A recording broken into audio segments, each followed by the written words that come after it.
Okay, well, I think we can get started. And I'm sure we'll have others join us while we're in progress here. But I just wanted to say welcome and thanks everyone for taking time out of your day to join us. I'm delighted to be here with you all to kick off today's webinar on empowering your team, your intranet team with insights. For those of you who I haven't had a chance to meet yet, I'm Lauren Giroux, this term's Vice President on our chapter board for the IABC Waterloo.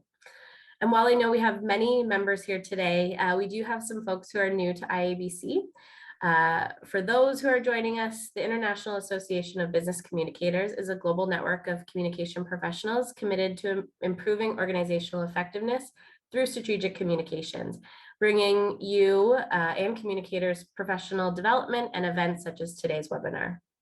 So what can you look forward to? Today, we're going to explore methods for using data and insights to improve your content. We're going to explore ways to empower your content creators and learn how to use insights to engage your leadership team. So with that, I'm happy to introduce today's presenters, Christina Fernicek and Mallory O'Connor of Habanero. Habanero is a company that helps organizations become better workplaces through their work in people, culture, and technology. Christina and Mallory have a ton of experience working with communicators and will be sharing some insights on how to help you and your team create the most engaging intranet content possible. So with that, I will pass it over to you guys to take it away. Thanks so much. Thanks so much, Lauren. Hello, everyone, and thanks for joining us today. It's exciting. And you're in the right place if you want to know if you're getting the right information to the right people at the right time, or if you want to be sure that you're delivering on your communications reach and engagement. So these are obviously pretty big topics for the internal communicators that we speak with, and probably for you, which is probably why you're here. But even more so now, especially as we're into this remote first or sort of hybrid reality that we're all bridging into. So hopefully today's topic of empowering your internet team with insights resonates with you. So let's move on. We're obviously super excited to host you. We're quite familiar with the world of IABCs, and we've been at some of the world events and local chapters as well. And it's always amazing to collaborate with the IABC community. So if this is your first Habanero webinar, we're happy to have you here. And if you're returning, then welcome back. So on the idea of logistics for today, we should be about 45 minutes, including questions. So as you might have noticed, Lauren's recording.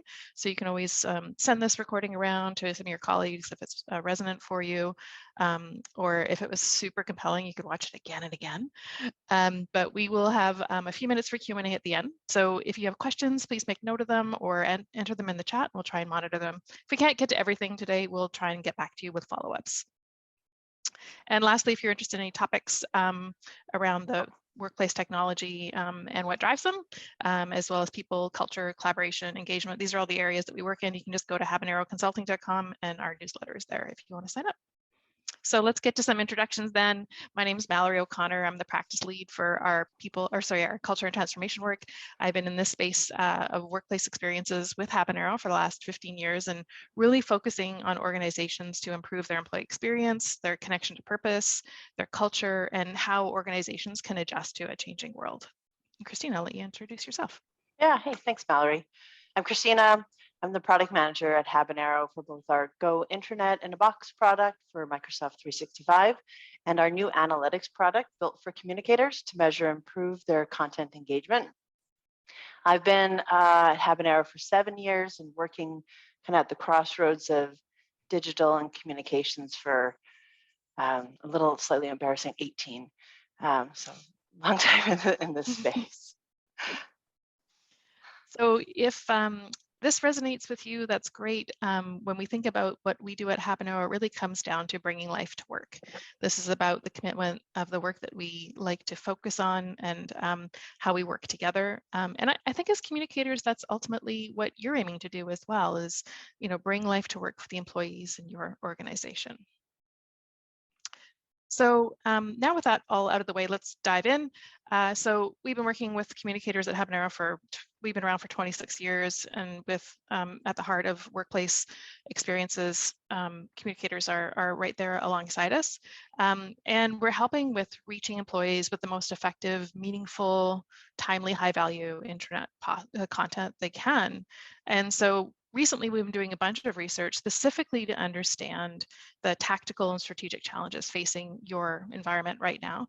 So I was just going to spend a minute or two, coming to what are the questions that we might be able to address today. So if you're a communications leader, you might be curious to understand how you can use your intranet more effectively to reach and engage your employees. And maybe you and your team are asking questions like, are we doing a good job? Could we be doing better? Are we being effective? Are we reaching our frontline staff? So we're going to get to the heart of some of those questions today. And if you might be asking, how can we prove the effectiveness of our critical communications to organizational leaders? So how can you use data to share the context and insights that can help guide leaders in making confident, effective decisions? And lastly, if you work with a content team, you might want to learn today how to support them in creating this better and more engaging content, while at the same time making them more independent and freeing up your time to focus on the most strategic things possible. So we'll strive to answer some of these questions in the webinar. But before we get there, let's step back to some context about what we've seen as contributing factors to why it's being challenging being in your shoes right now. And it comes down to our observations in sort of these 4 areas. First, that employees are feeling more disconnected than ever. Second, communicators are seeing decreasing traffic and engagement in the channels you've traditionally used. And third, we're still having challenges reaching people that are maybe not in a head office environment. And lastly, we're really not seeing insights into confidently knowing how well we're doing. So let's dive into each of these really quickly. So in terms of employees feeling disconnected, first and probably most obvious is that, it's been a pretty challenging time, especially the last 2 years. We don't have the same patterns and norms. And, and if we're back in the office, we're still doing things differently. And there's just a lot of uncertainty, which, adds weight to our lives. Secondly, we're missing that sort of, everyone calls them chance collisions or spontaneity in those hallway conversations and so on. So today we generally are like scheduling everything. We're seeing the people we book to see, and we don't have as much opportunity for chance. And I suppose that's changing as we're starting to bridge coming back into the office. Third, we really miss seeing each other. Like digital experiences are okay, but they're not the same. And lastly, we basically have less time, discretionary time. Our calendars are full of back-to-back meetings, and our plates are full with the work that we have to get done. So around this idea of less traffic and engagement. So the number of tools we're all using has grown. We've probably observed that, making communications in your roles more distributed. You're not, focused solely on email and intranets. Things, you're probably spread across things like Teams and Slack or Enterprise Social, maybe Yammer, whatever or line of business solutions, they even have communications built into them. So it doesn't always mean that overall traffic is down, but it's just happening and more dispersed. And we all know that because of all these channels, the noise is so real. Employees can't keep up with all the content and the notifications that are being sent out. Also, rhythms are changing. We used to have a commute where we could catch up on emails and notifications and feel on top of things before you got into the office. Well, that sort of time doesn't happen anymore. And employees, frankly, don't want to squeeze in extra time to read things that maybe, aren't really on point for them. And lastly, the pandemic showed us that we just really want authentic communications, and we can really quickly read when they're authentic or not, and they'll ignore communication or content that conflicts with their view. So the next one that we're really seeing as a challenge is the ability to, I'm not sure how many of you have these sort of field, first line, frontline workers, but there's a lot of barriers there to reaching them. Things like licensing, practicalities around managing identities and licensing. So many of our employees don't even have email addresses. When organizations, start to try and crack the nut of that, the complexity and the cost can sometimes just say, I'm stuck and we're not going to deal with it. So they're not reaching them. And because of this, we rely on people managers, cascading communications, which can be, maybe inconsistent. Some managers are great, and some are not as good. And also the tools that we provide to these employees in the field are sometimes like the last to be updated, or they're out of date. People don't trust the information that's in them. And it can even get in the way of them doing their jobs or getting the information they need to, get their work done. Things like VPNs, they're really awkward. Often the solutions are not targeted for a mobile experience, and that's where these people are. And so you're not reaching them because they're just not on the systems. And lastly, the point about insight. I think the thing around insight is that we aren't able to pull together the analytics. Most organizations, in order to pull together a view of what's happening from a communications perspective and report on it, takes tons of manual work. You're cobbling together like maybe a basic picture of how the intranet's doing. And this is a pretty time-consuming and frankly not very scalable thing. It probably rests in one person's head, and it's not something that the whole team can do for themselves. So organizations have these, you might have a legacy intranet, maybe with analytics tools that haven't been updated for, 5-10 years. So we know that we also have, the availability of analytics is only part of it. And having a strategy of what you're measuring, which we'll talk about today, is one of the most important things. And it's a real starting point in getting into the insights that are actionable, that are truly insightful versus sort of vanity metrics. And you'll hear Christina and I talk about that term as we go.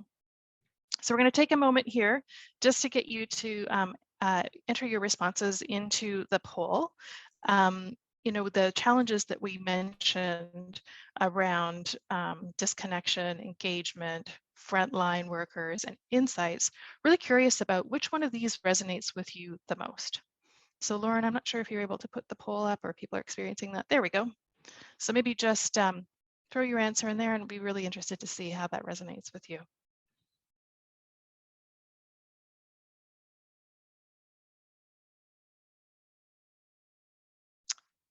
And Lauren, are you able to share what's coming up as the sort of top pain point of those things that we mentioned?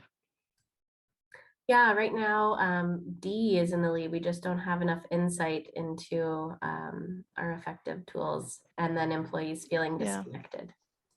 That's good. Great. Well, I mean, not great, but the good thing, the good news is we're going to talk about those things. We're definitely going to talk about insights. It's like, well, yeah. So, I mean, all that means that there's things that we can do about it, though. So I'm going to turn it over to Christina, and she's going to take you through the next portion. Oh, I get to see. Here's the updated poll. Can everyone see that? Or is it just me? No. Okay. I can see it. Yeah. Oh, great. Moving on to the next bit.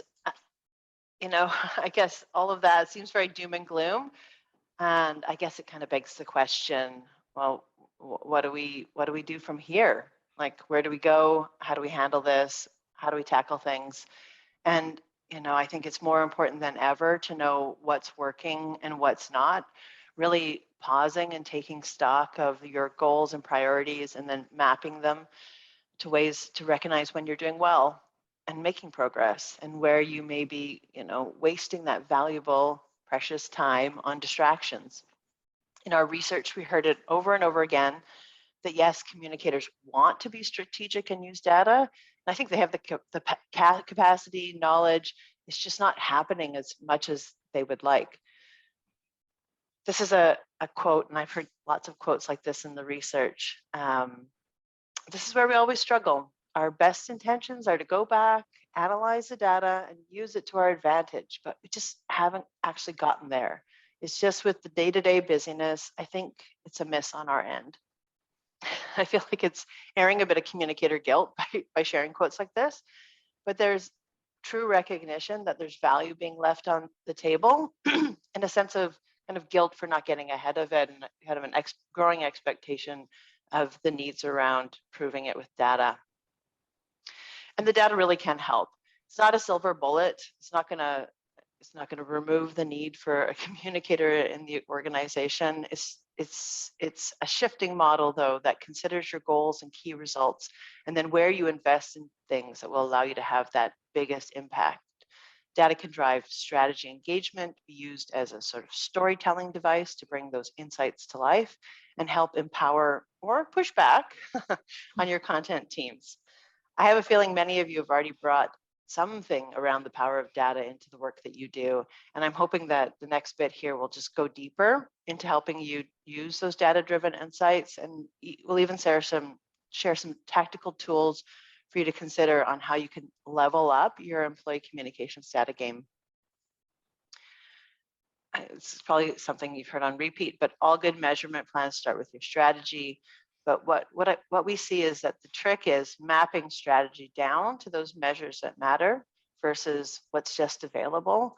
You heard the term vanity metrics from Mallory. That's often metrics that are available that you can readily put in a presentation.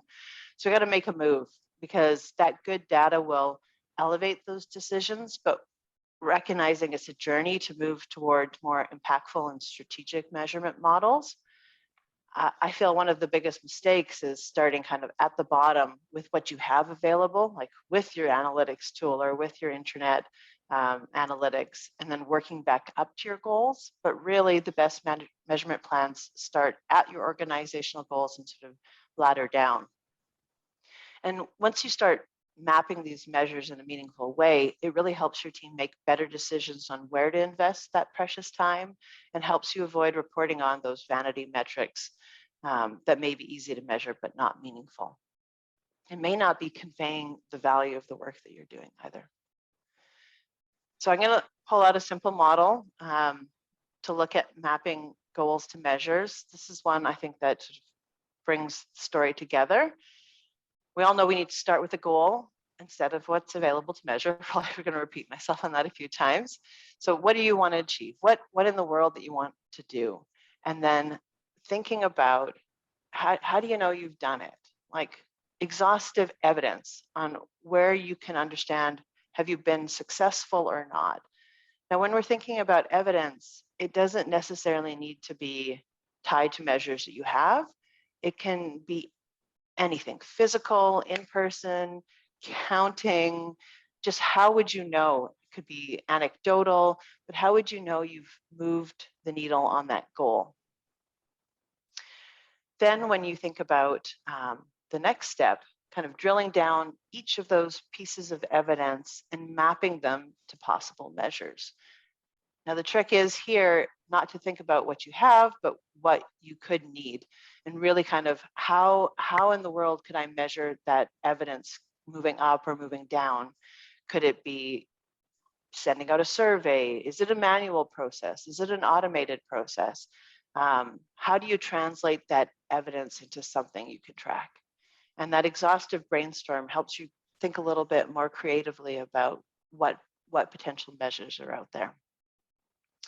Then you start to sort of narrow down a little bit further into the measure that you want to be tracking, kind of weeding out the measures that aren't feasible, because they're not all going to be feasible, or aren't very impactful in gauging your success.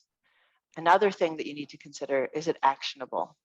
Because actionability is a really critical part of a measure. If you're going to invest the time into tracking something and measuring it and watching this metric, you need to know what you're going to do about it if it goes up or if it goes down, and how then is that going to go and influence your goals and your strategy and sort of feedback into that cycle.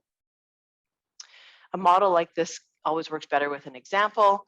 So we pulled just a few strategic goals that might feel familiar. These maybe aren't perfect, but just something to whet your appetites.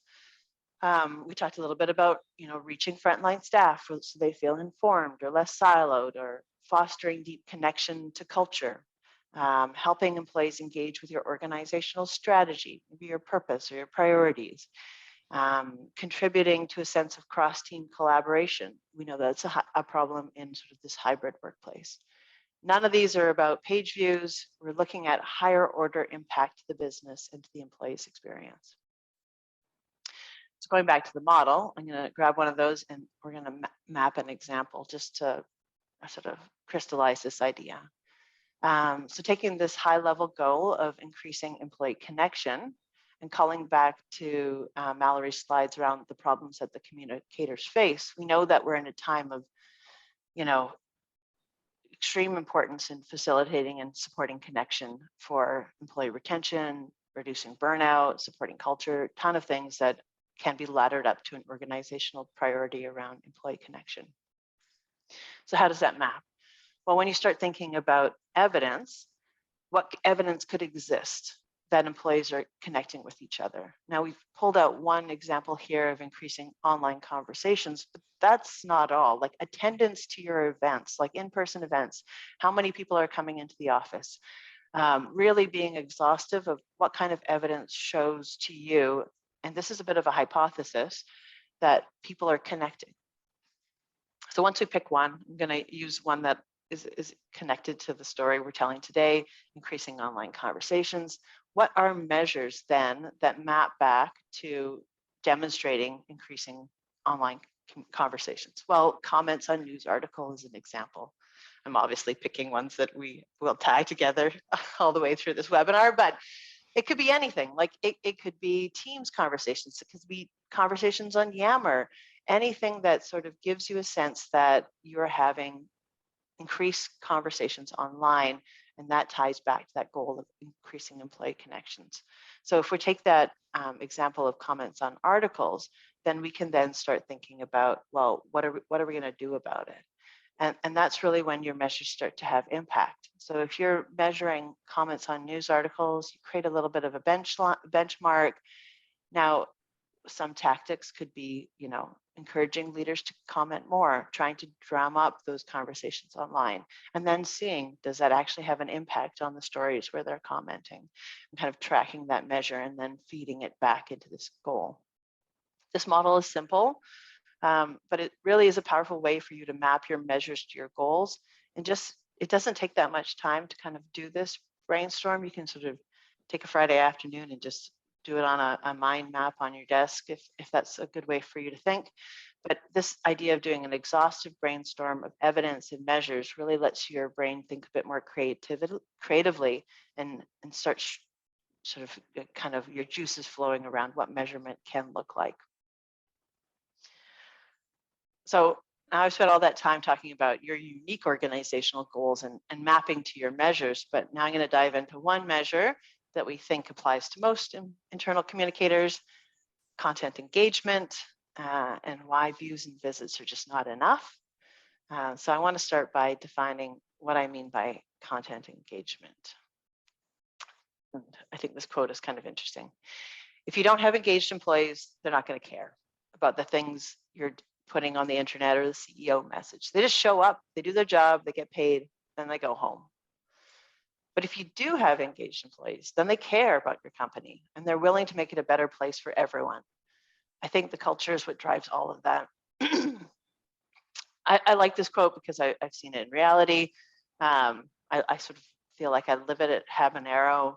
If employees care about your company, they often pay attention to what's happening. They're willing to get involved, especially if they feel that they have a voice that matters.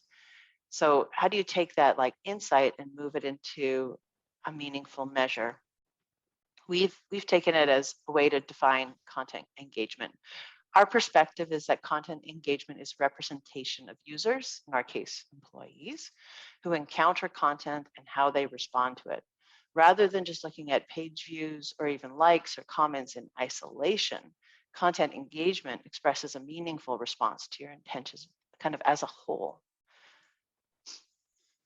Now, how we break down content engagement is really in two pieces, reach and engagement. There are other especially external facing, social media, news, they break down content engagement in slightly different ways. But when we've been doing this research around intranets, we really find that these two metrics typically ladder up to being a really meaningful way to measure content engagement.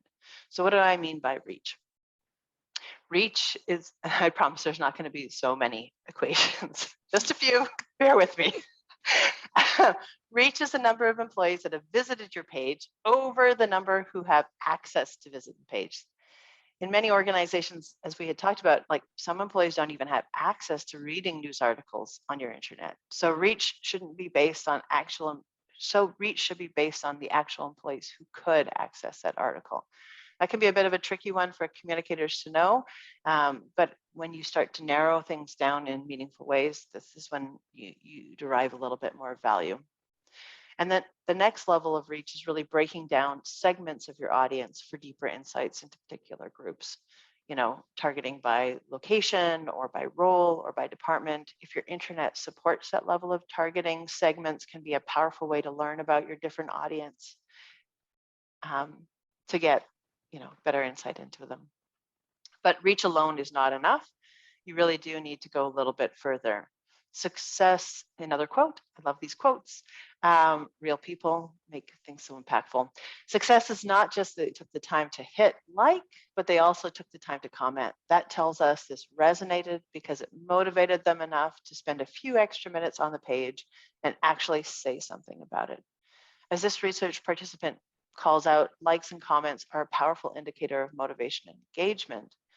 And expanding content engagement expanding this into the content engagement definition really helps the communicator create a richer picture of how their content is performing.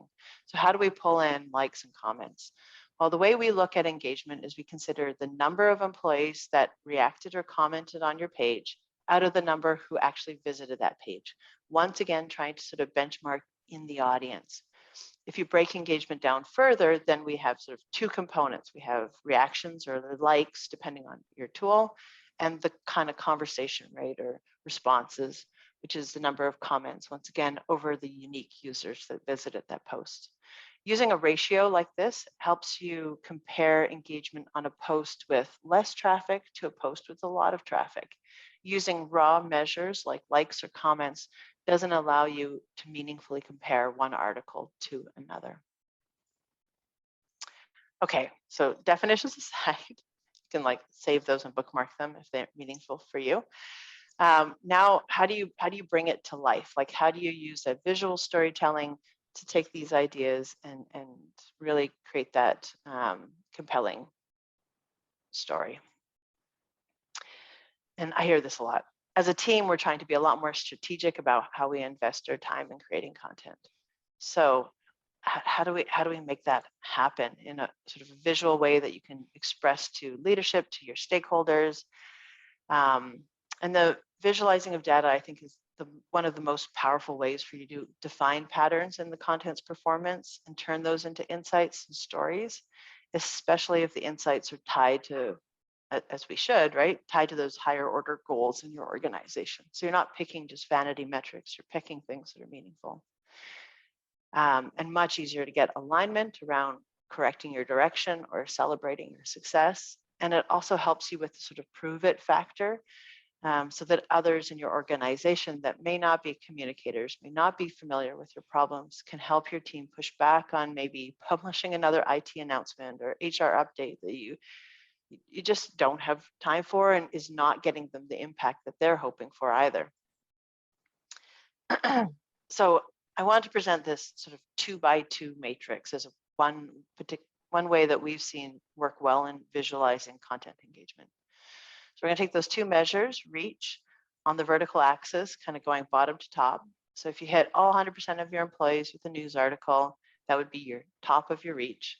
And then engagement going left to right. So if you had 100% of engagement, then everyone who saw your post would have liked or commented on the post. Now, that seems a little far-fetched. So once you have benchmarked things a bit more, you can start to play with your scale and make this 2x2 really work for your data. Okay, so now imagine each news article would be a little dot that would appear in one of these boxes, right? Because every news article would have a reach and every news article would have some level of engagement. Articles that appear in this sort of first box would have good reach. So they've touched a lot of employees. A lot of employees have opened up that article, but they don't really have high engagement. These articles we often label as kind of informative. Definitely something employees care about looking at, but don't really create any meaningful engagement other than informing employees about something. An example would be like return to work plan, annual re-enrollment of benefits, things that people are aware of and they know they need to learn about, but they may not have an emotional or any kind of interest in interacting with that post. The next box, the coveted top right corner of every 2x2, is impactful content. They've both reached a large audience and they have a good amount of engagement on those articles. These can often be people articles, major announcements. CEO messages typically have a bit more of an impact, and also can nurture conversations depending on the culture. These can also be controversial stories, the ones that create maybe not always that positive dialogue, but created dialogue, which is kind of exciting to see on your intranet. Then this bottom right corner is articles that may have low reach, but high engagement. We call these targeted or niche. But I like to think about these articles as a bit of a diamond in the rough, gems that would typically go unnoticed in the top articles table that you might report out on because they didn't gather enough traffic. But these smaller audiences of people did feel motivated to interact with that post. Often these articles have like a particular group that's interested in them, or a location, or a type of employee. They just don't apply to everyone in the organization, but for the people that they apply to, they matter. And if it's an audience that you care about, then it matters to you too. And then lastly, the infamous bottom left corner of the matrix, the box of distraction. This is where the time wasters live, and we should be trying to move to any of the other boxes, really. In a time of too much noise, not publishing these articles at all may even be something that you should try to experiment with and see if you can maybe communicate in different ways, in more meaningful ways, really kind of defending and protecting the value of the communicator's role in an organization. Distractions can consume a lot of time. And we often see quite a few articles sort of appearing in that distraction bucket. So figuring out what are your benchmarks for distraction, and then when do you get into informative, impactful, and targeted. Yeah, so I'm gonna stop there and hand it over to Mallory on this next topic. Thanks, Christina. So really helpful, I think, that you provided us with a full picture of what content engagement is and how you might measure it. But what is next up for us to sort of cover is how this insight can be powerful across your entire content team. So we find that content and internal communications teams tend to fall into one of three categories. Centralized, so they could be a team of one or a small team, or decentralized with content owners and creators scattered across the organization, working independently without too much oversight from communications. And hybrid teams where you've got a central comms function that guides and supports individual content creators or teams of authors. Think like an HR function or maybe a line of business area that sort of creates their own content with your guidance. In any of these models, there's a pretty sort of lumpy playing field or a lumpy experience in crafting content. Setting, for these folks to set or align with the goals that you've laid out. And certainly there's a inconsistency with familiarity of using data and insights to guide the content they create. But no matter what kind of content team you're in your organization, there's a huge benefit to this opening up of data and insights to your team. And why? Well, when we speak with communicators, we hear that you're often in the position of being sort of a gatekeeper between sort of the content authors and the insights about the effectiveness of their content. Think about that grid and being able to translate that somehow into language that makes sense, that helps authors change their behavior and the content they produce in the future. Communication spends a ton of time like in this helping role, coaching and guiding about what the most effective content can be. Communicators are the ones who run analytics on behalf of content creators and help them understand how their content's performing. And then, answering all these requests across the organization, and helping authors understand that maybe 3,000 word articles aren't the best or the most engaging for the internet. But this is certainly a laborious process, though, and it's often after the fact. And if you open up analytics to authors and share with them how they might be able to interpret them, you're helping them develop an understanding of what are the factors that drive engagement, and they can take ownership over their own content performance, rely less on you, and they could have improved themselves. So you might be wondering, what exactly are the potential drivers of engagement with content? Well, as consultants, the answer often is, in our world, it depends, but it is true. When you're measuring your content in a meaningful way, it's one that's aligned to your goals, to your strategies. You can start to understand your high performing and low performing content and hone in on what the drivers of engagement are based on how your employees, specific to your environment, are interacting with the content you and your team are creating. So when you dig into which articles are performing well and their characteristics, you can start to understand the potential levers that you can push or pull to, refine or improve the performance of your content. And I've listed some here, but it really does vary by organization. You might find things like these are consistent, and then depending on what works for you, you can use this insight to create guidelines for your content authors. And, as you can imagine, understanding this stuff sort of comes as a bit of a lagging indicator. You learn about it over time. We're excited about a world where you or your content creators can be prompted about ways to improve your content, even before you've hit publish. Based on what we know works best in your organization, we can shift to this predictive or in context guidelines. They're like next level empowering, imagining a content author creating something that says, hey, if you added or reduced the number of images, or added a video, this would be X% more engaging for your audience. So these are, we're looking at making looking back from how did our content perform in the past to these predictive indicators, and we kind of feel like that's a super exciting, game-changing opportunity.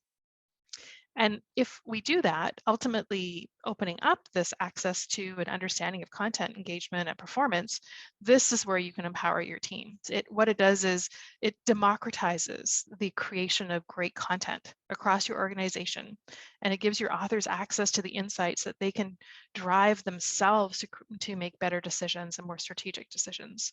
It also can lead to this sort of shorter life cycle of a more agile and responsive approach to content and engagement for your team. And it really does lead to confidence about, knowing what works well and what doesn't. And so the reality for this is that even with a framework to get started, measurement and insights are hard. It's hard work. There's no magic fairy dust that you can sprinkle on things to, make it super simple.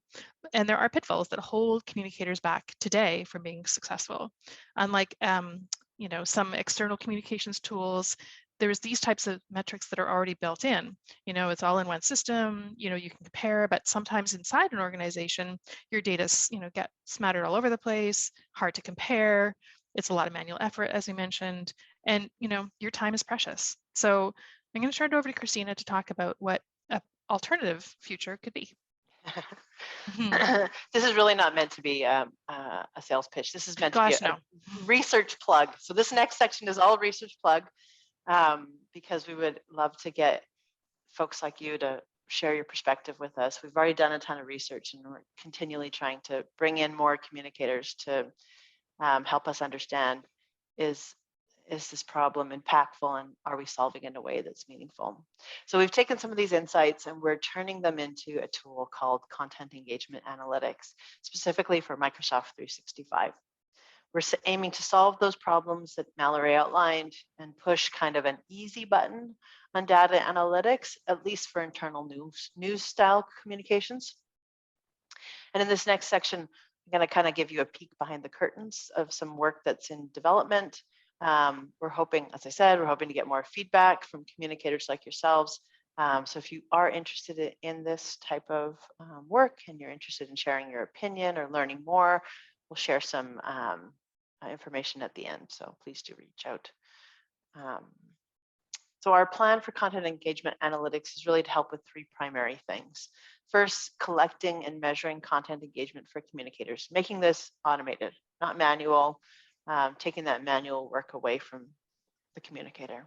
Second, providing industry comparisons. We didn't really talk about it much today, but even the most data savvy communicator will have a hard time knowing how well they're doing against anyone other than themselves with their internal news content. With content engagement analytics, we plan to provide comparison data so you can know when you're knocking it out of the park, beating every other organization in the world, well, that was being tracked, and when you need to really light a fire in your organization to make a change happen with how your communications are working. And last, and as Mallory alluded to, probably one we're most excited about is providing kind of predictive insights and deriving engagement scores on content even before it's published. Sort of helping that content be more effective over time based on employees in your organization, and being able to share that with your content creators instead of the already stretched communications team. The last two on here, you're not going to see as much in these highlights that I'm about to share, but just teasing what's in the roadmap in case that's exciting to you. Okay, so some highlights of our content engagement analytics tool. When you open up content engagement analytics, the first thing you'll see is kind of a snapshot of how your internet news articles are performing within a date range. Furthest left is your average reach. So kind of within that time frame, the average reach that you're seeing. And then as you move right, you see that engagement rate with reactions and responses or conversations. And then a little bit around response sentiment, because we feel that kind of that sentiment can be an interesting factor in gauging whether that article had a good response from the organization or more maybe controversial response. Going down the page a little bit more, you see this heat map of top articles currently filtered by reach, but you can filter by any one of these engagement metrics. So if you want to see engagement rate, you can toggle to that. The dark colors on this heat map or this table show you the highest scores, the lighter colors, the lowest scores. So you can quickly and visually see where you're performing really well, where you're getting a lot of responses or conversations happening on your articles, where the engagement rate is really high, where it's doing not so well, but maybe you had a higher reach on an article. This allows you, and then we have another visual here of that mapping on the 2x2. You can quickly see that sort of low performing articles, ones that, not even 50% reach. So potentially not hitting enough of the staff that you care about, depending on the content of the article and your goals. And then also quickly seeing what are those articles that are creating the biggest impact, and how can you understand those articles more deeply and then provide guidelines or supports to create more content that really resonates with employees, gets an impact that you're looking for.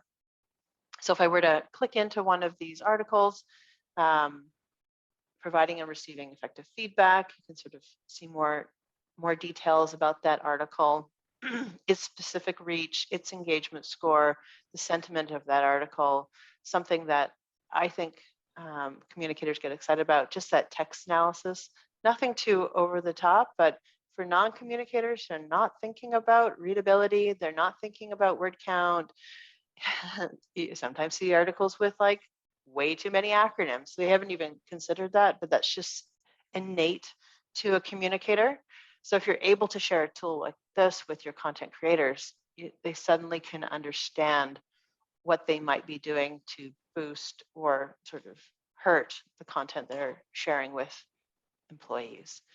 A little bit further down, of course, you can sort of see the trend over time, giving you a sense of when to publish and where you're seeing impact. And then some comparisons with averages. So this is an above average article. So you're seeing above average comparison across all the metrics. But an interesting little bit here on the right is your sentiment distribution. So what you're seeing here is a little bit more polarizing, right?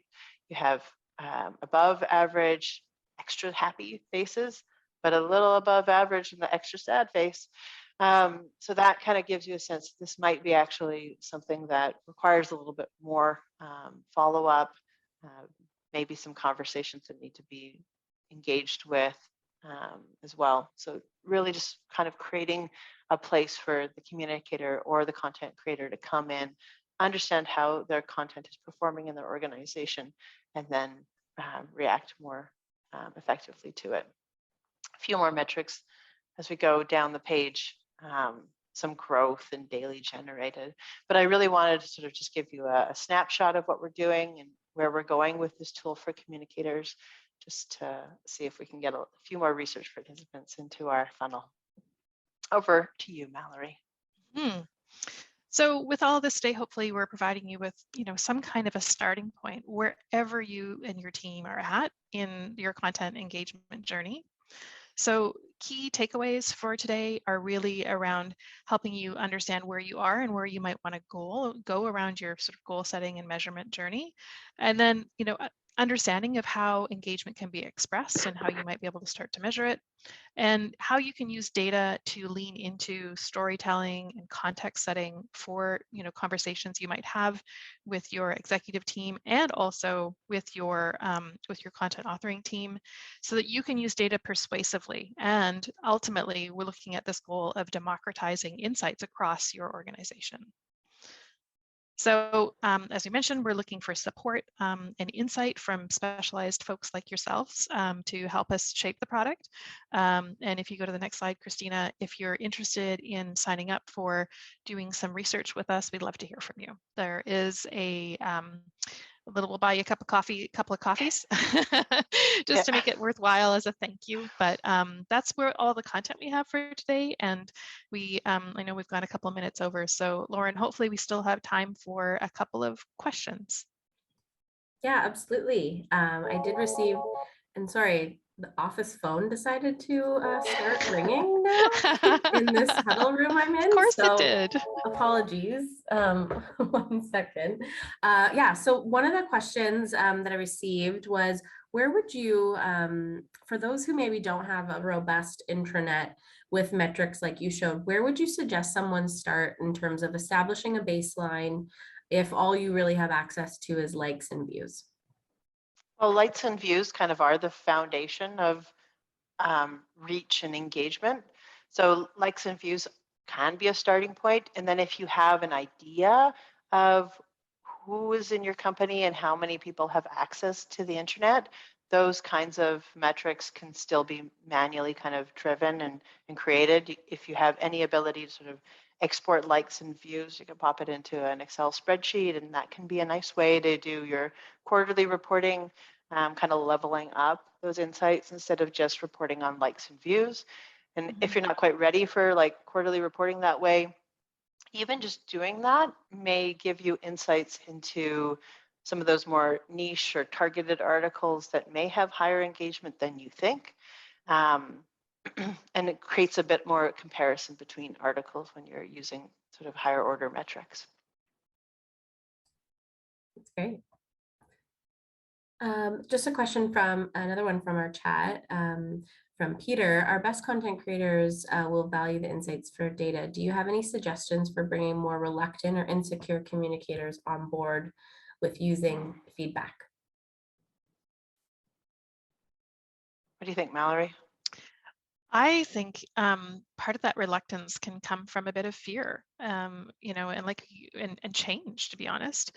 I think we can rely on our best practices around coaching to bring people along in this journey, to show them how, maybe partnering them with another author who's using analytics in a different way, have them shadow on a process to sort of show and demonstrate how they're able to connect what they're measuring to being able to demonstrate their impact.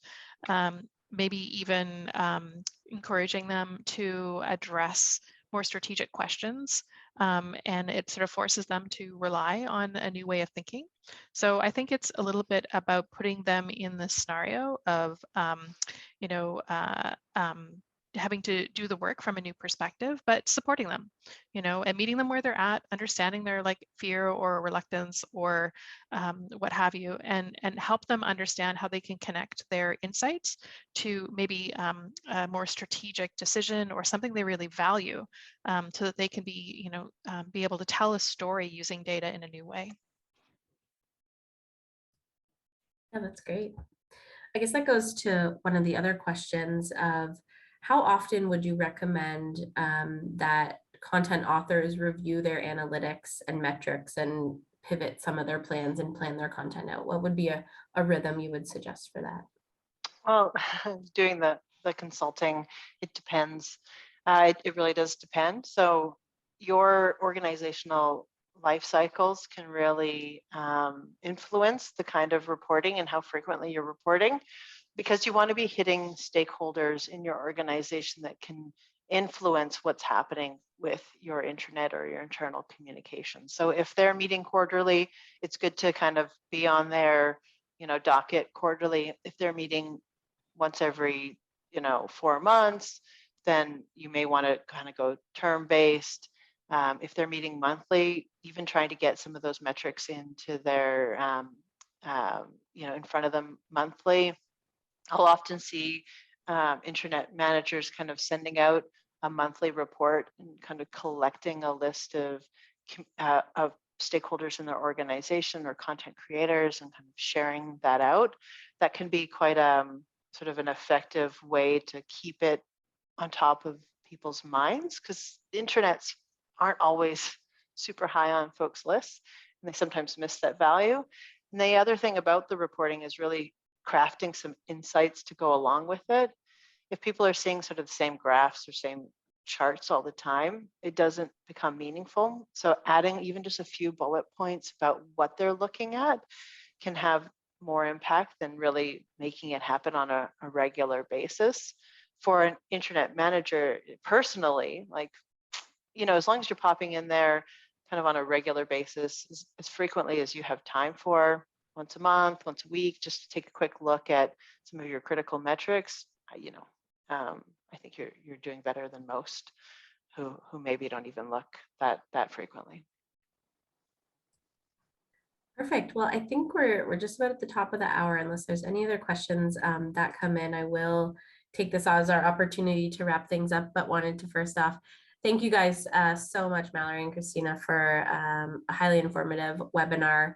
I know I took a lot from it. I love the 2x2 graph, and we'll be leveraging that tool as a way to kind of plan out and assess the current content that we leverage. So just wanted to send an enormous thanks to you guys for putting this together for us. Thanks so much, everyone. Have a great day. Thank you. See ya.